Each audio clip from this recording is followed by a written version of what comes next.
Good morning, and first of all, I wish to thank the organizers for inviting me here to present my work. It is rather intimidating to talk right after my my guide.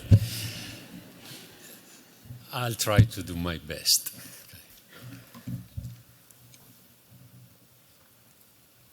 For practical purposes, this is how I classify the gelling materials.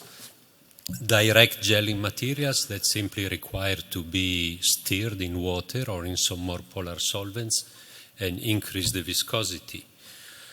Other materials like polyacrylic acid-based polymers require some type of chemical activation, specifically neutralization with a base. Well, very useful materials, a lot of advantages, but we have some disadvantages. Often they suffer from some adhesiveness onto the most polar surfaces, and often for a proper clearance from more complex surfaces, we need to use water. And then there are gelling materials that require some type of physical activation, a heat, or better, a heating and cooling cycle. And these are polysaccharide-based materials, and I will be dealing mainly with agar. I'm considering polymers made from this simple sugar, galactose, and then agarose, which is the linear linear chain homopolymer gelling, and agar instead is a more complex material. It's made by agarose and another non-gelling polymer that is termed agaropectin.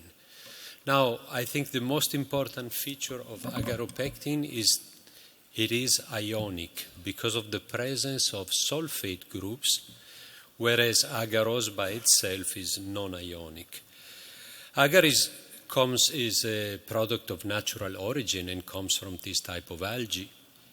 And agar is insoluble in water at room temperature, but once it is heated at 85 to 90 centigrades, it will dissolve, and the polymer in solution is in a random coil shape. But when we start cooling the solution, then the molecules switch to a helix conformation and then starts assembling together in an entangled network. And below 40 centigrade, the gel becomes completely solid. Now, from a practical point of view, preparing the microwave oven is optimal for preparing these gels. Only a few seconds will produce a hot homogeneous solution, and then basically we have two possibilities. We may cool down the solution all the way to room temperature, and then it will form a rigid gel that will be applied mainly to a flat surface. The other possibility is to cool down the solution only to a temperature around 40-45 centigrades, and then directly apply onto an object. Thermoreversible gel means that once we have a solid gel, we can melt it again. And then by cooling it, it will become solid again. Theoretically, this goes on indefinitely, but then in practice, after a few cycles, the material will start deteriorating. Now, this is the microstructure of an agar gel. I describe it as a molecular sponge with narrow pores. And if we increase the concentration of agar, the gel will become, the pores will become narrower. More precisely, for agarose, I found this information, and this is how the gel concentration is affecting the pore size distribution. And generally we work within the range of 2 to 5% concentration. Now, to give you a visual idea, I put here an agar gel with the pore size and some molecules and macromolecules. And as you can see, most of these molecules and macromolecules will be able to go freely through the pores of agar. Increasing the agar concentration will also affect the type of gel we get. Increasing the concentration will produce a stiffer gel. As compared to that, as you can see, agarose will always tend to be more flexible. Concentration is also affecting the rate of release of water from the gel, a process that is called syneresis. And we will talk about that later. Now, agarose is a pure product and has superior quality, but unfortunately the price is so much higher as compared to agar. And just recently, a colleague of mine, Pierre-Antoine Héritier from Conservatory in Geneva, tested this type of agarose that you can buy on the internet, pure product, low conductivity, and really not so expensive. So far it's the best choice on the market. Now, comparing the two materials, you can see that agar has mainly an ionic character, high conductivity, whereas agarose is mainly non-ionic. Now, a little history. Over 10 years ago, we were introduced to the use of agar by my guide. And we thought the material was really interesting, and so we started study. We set up a nice working team with a lot of nice people, and we started studying application to painted surfaces. And then two conservators in Milano, working with the Modern Art Gallery, stone conservators, also started using agar on plaster sculptures. And so we set up a new studying group. And back then, the analytical work was mainly aimed to characterize the surface after treatment. And as you can see here, agar is affecting only the soiling material and not the plaster surface. Also, we wanted to study the amount of residual material inside plaster, a very porous material. And so very little amount of residual galactose was detected on the treated plaster. And all these works have been published already. And later on, also, two conservators at the ICPAL in Rome, paper conservators, started testing agar gels on paper. And again, a new working team was formed. And another type of polysaccharide material was found more appropriate for working on paper. Gellan gum, as you can see, it's perfectly transparent and also higher flexibility as compared to agar.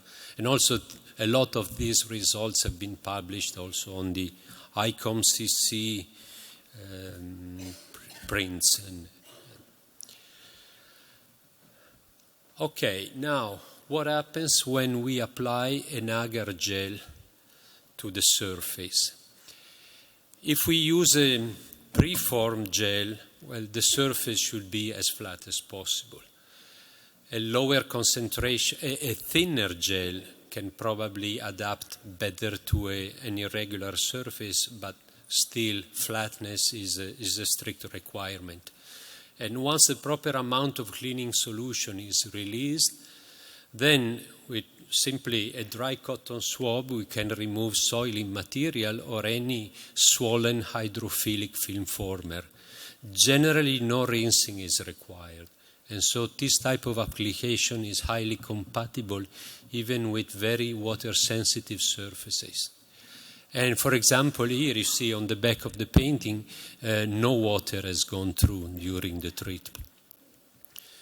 In other instances, the agar gel is capable of actually dissolving materials from the surface, and these materials will tend to migrate into the gel. Recall that if we increase the agar concentration, pores narrow down and they become capable of promoting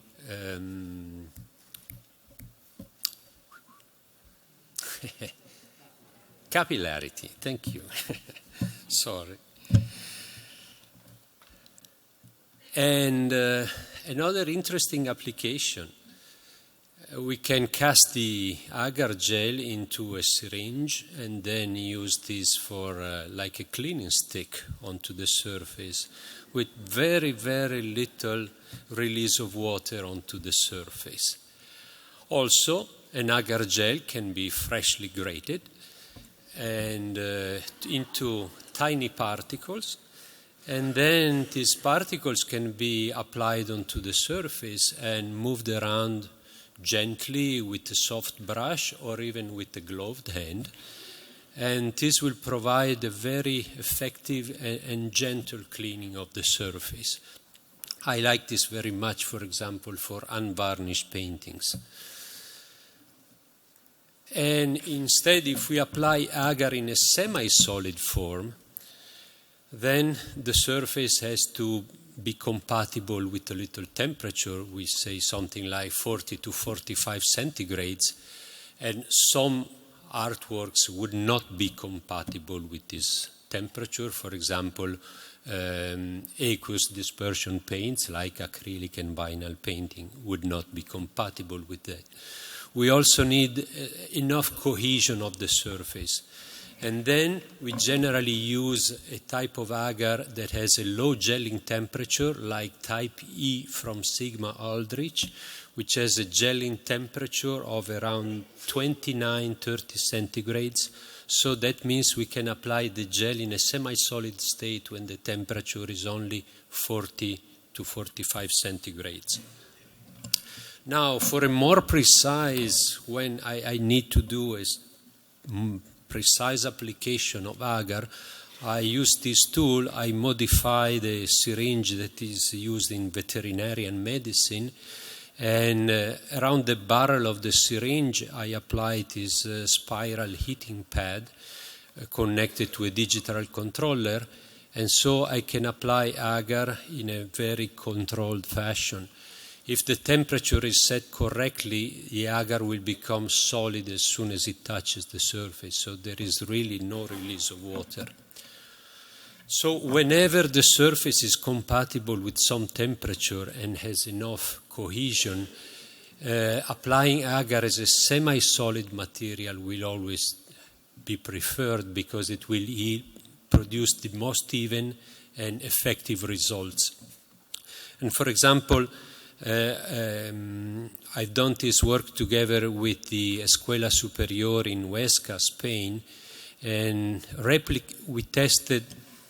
we made an agar gel with a very selective proteolytic enzyme, collagenase. Of course, the enzyme is temperature sensitive, so we can add it to the agar gel only when it's already cooling down to a temperature of around 45 to 50 centigrades. And stone replicas were made and coated with gelatin and a little formaldehyde as a cross-linker. And then they were aged until the gelatin was no longer soluble in water. The agar gel, the enzyme gel, was applied in 3 different ways: brushed, poured onto the surface, and as a rigid gel, preformed. And also control gels without the enzyme were applied.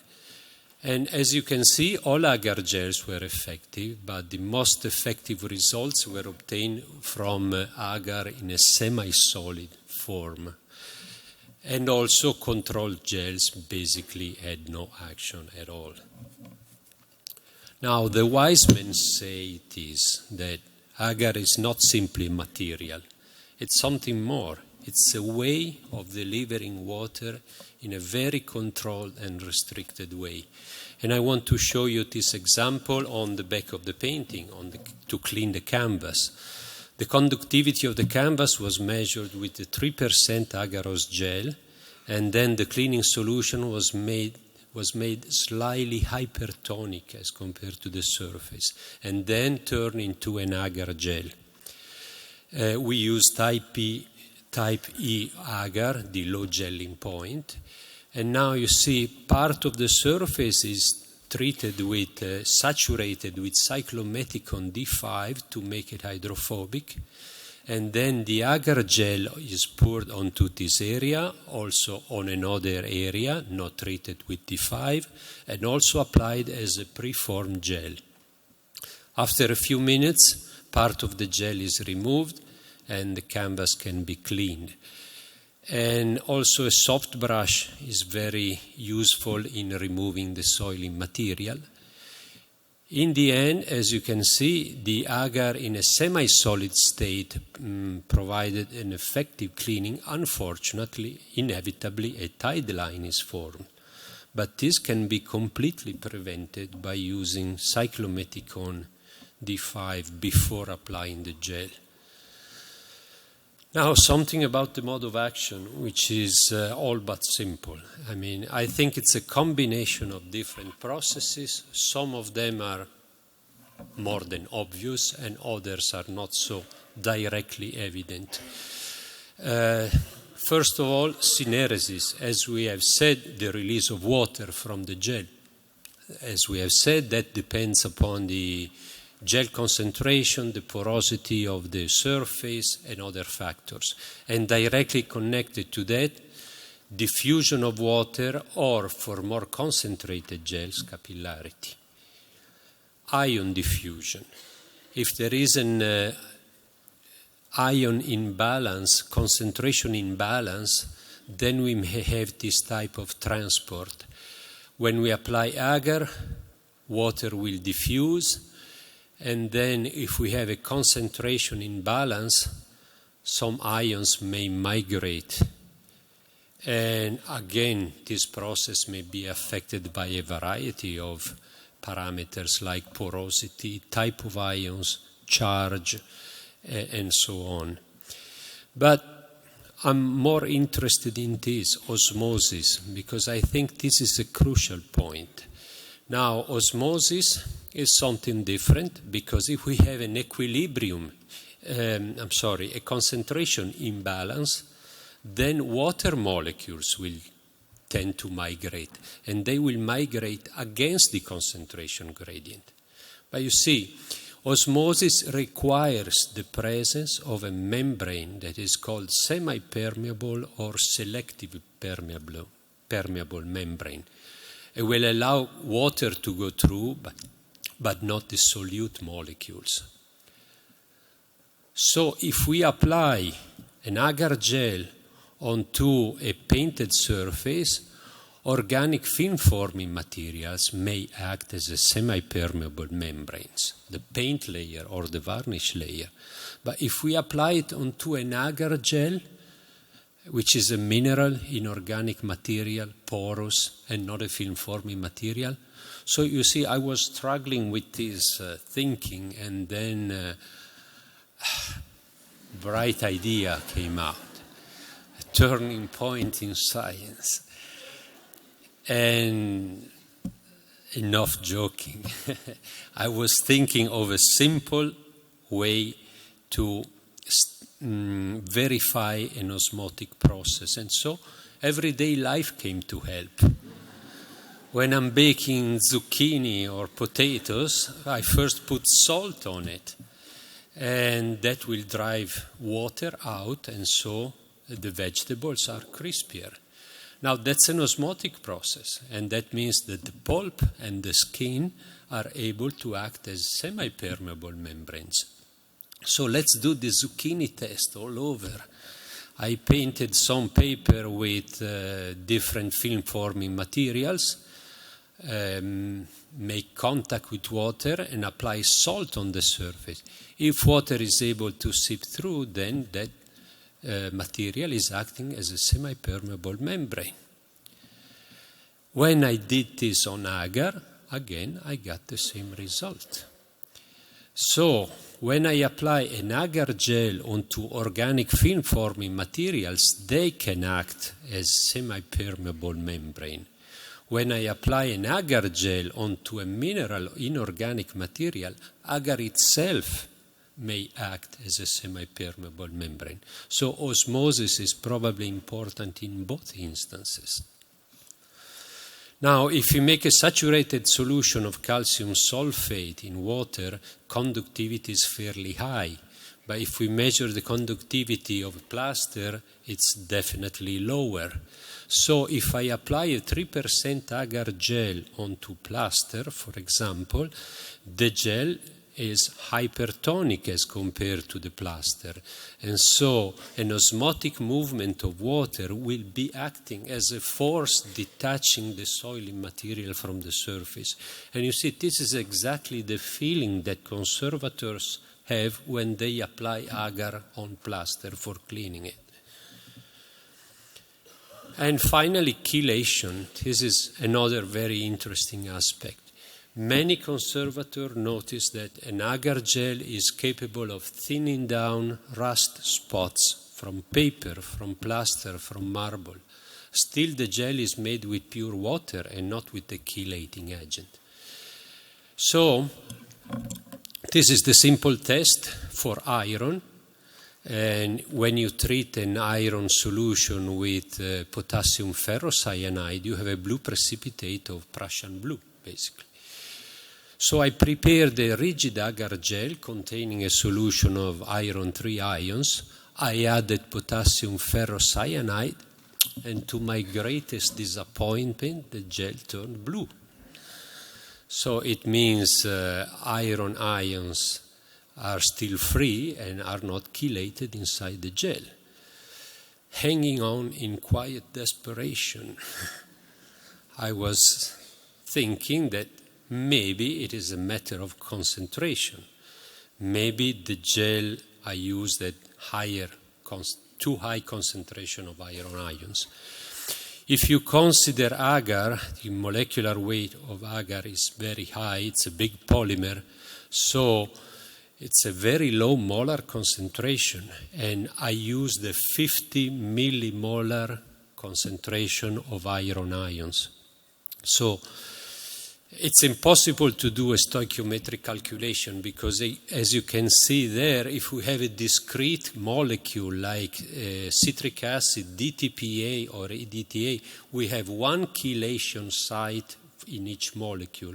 But in a big polymer like agarose or agar or polyacrylic acid, we may have many chelating sites. So it's impossible to do a comparison. But still, I think the iron concentration I used was too high.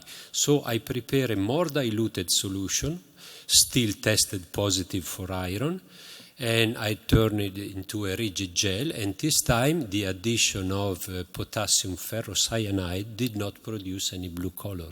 Now iron ions are chelated inside the gel. And it makes sense. It may be just a matter of concentration. When I tested agar, for example, to remove this thick stain on a stone column, I was not able to succeed because probably the iron concentration was too high. Further test with copper ions. Copper ions treated with concentrated ammonia will produce a dark blue color. And I made a rigid gel containing copper ions, and when I treated it with ammonia, the gel became alkaline, but no blue color was formed. Okay, so please don't forget to visit Agar Street. A friend of mine, Sonia, which is a plaster conservator at the Prado Museum in Madrid, took this picture and was kind enough to send it to me. It's not far from us, so.